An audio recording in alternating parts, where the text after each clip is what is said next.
Qui a dit qu'on n'apprenait rien en jouant aux jeux vidéo, qu'on perdait son temps? Le français Power Z propose un titre éducatif pour occuper intelligemment le temps d'écran des enfants. Son cofondateur est avec nous. Bonjour Emmanuel Freund. Bonjour Dimitri. Bienvenue sur Europe 1, vous êtes le président de Power Z. On dit Power Z ou Power Z? On dit Powers. Power, ah bah oui, Powers, comme le Z est majuscule, on se fait avoir. Powers, c'est un enfant des confinements, ce projet de jeu vidéo éducatif.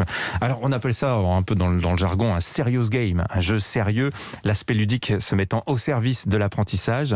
Racontez-nous un petit peu ce que c'est Powers. À quoi ressemble l'univers et quel est l'objectif que vous poursuivez? Alors Powers, c'est un jeu vidéo, c'est vraiment ça au départ. Et l'idée est venue assez facilement quand je mettais pendant l'école à la maison, pendant le confinement, mes enfants devant des applications éducatives, ce qu'on appelle des serious games justement, et là où on voit qu'il reste 20 minutes dessus mais que l'attrait est pas complètement fou et qu'on est capable à côté de les mettre pendant 2 heures devant des séries télévisées ou devant des jeux vidéo, et là quand on les appelle à table ils viennent pas. Et donc la première idée était simplement, est-ce qu'on pourrait pas faire un jeu, là où effectivement ils apprennent des trucs, ils deviennent utiles, et quand on les appelle à table, ils ne viennent pas effectivement. Voilà, quelque chose de suffisamment ludique. Exactement. Pour que le subterfuge soit suffisamment efficace, c'est ça? Et il y en a plein des jeux comme ça. Il y en a plein. Pourtant, il n'y en avait aucun d'utile réellement. Ouais. Et donc on s'est lancé là-dessus. Alors c'est quoi le jeu? C'est un jeu, c'est-à-dire qu'on reprend tous les codes des jeux.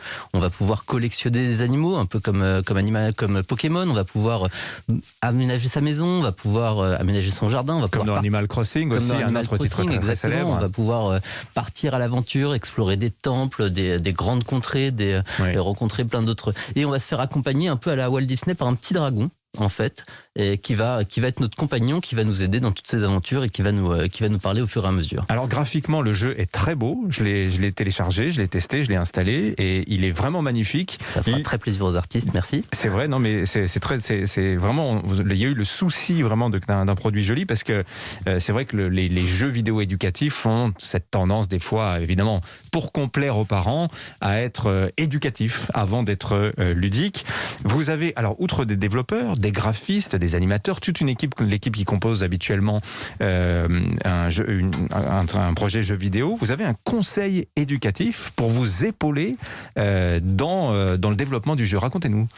Et quand on a commencé cette aventure, en fait, on n'y connaissait pas grand-chose en jeu éducatif. On n'y connaissait pas grand-chose en éducation. Et on n'y connaissait pas grand-chose en jeu vidéo non plus, donc ça tombait bien. Et il y avait cette idée de se dire, avant je faisais des ordinateurs dans le cloud, donc personne venait me dire comment je devais les faire. Là, quand on fait un jeu éducatif, tout le monde a un avis directement. Et comme on n'y connaissait pas grand-chose, on allait voir des professionnels, des gens qui ont une expérience d'au moins 150 ans. Donc on allait voir Hachette, on allait voir Bayard, on allait voir des sociologues, on allait voir Gérald Bronner, on allait voir plein de gens qui avaient un avis et qui avaient une réelle expérience pour savoir plusieurs choses. D'abord, est-ce que ça existait? Et si ça n'existe pas, pourquoi? Est-ce qu'il y a quelque chose qui rend ça impossible? Et une fois qu'on a rencontré ces gens-là, là où ils nous ont dit non, ça n'existe pas, et il n'y a aucune raison, on ne voit aucune raison pour laquelle ça ne pourrait pas marcher, et bien dans ce cas-là, on a décidé d'en faire un conseil pour nous aider à savoir qu'est-ce qu'on pourrait apprendre à l'intérieur. Et c'est pour ça qu'on a fait par exemple le premier choix d'apprentissage. Assez bêtement, plutôt que d'inventer nous-mêmes des méthodes d'apprentissage, on a pris un peu les cahiers de vacances d'Hachette et on a inclus ça dans le jeu, sans que l'enfant s'aperçoive qu'on travaille. C'est-à-dire qu'à chaque fois, c'est les mécaniques des cahiers de vacances, ce qu'on va faire pour apprendre les mathématiques, ce qu'on va faire pour apprendre le vocabulaire ou des choses comme ça. Ça va venir naturellement dans le jeu. Et pareil, on est allé voir Bayard, on est allé voir du contenu sur la méditation, sur la mythologie, sur plein d'éléments comme ça, et on les a inclus dans le jeu. Alors, il y a une application pour les parents, afin qu'ils puissent contrôler la progression de leur enfant, le temps qu'ils y passent. Est-ce que vous diriez aujourd'hui que le jeu éducatif, qui n'est pas nouveau, on pense à Hadibou, des générations d'enfants ont joué à Hadibou, est-ce que ça reste une niche où vous y voyez, vous, un véritable potentiel, un segment à part entière du jeu vidéo, Emmanuel Freund?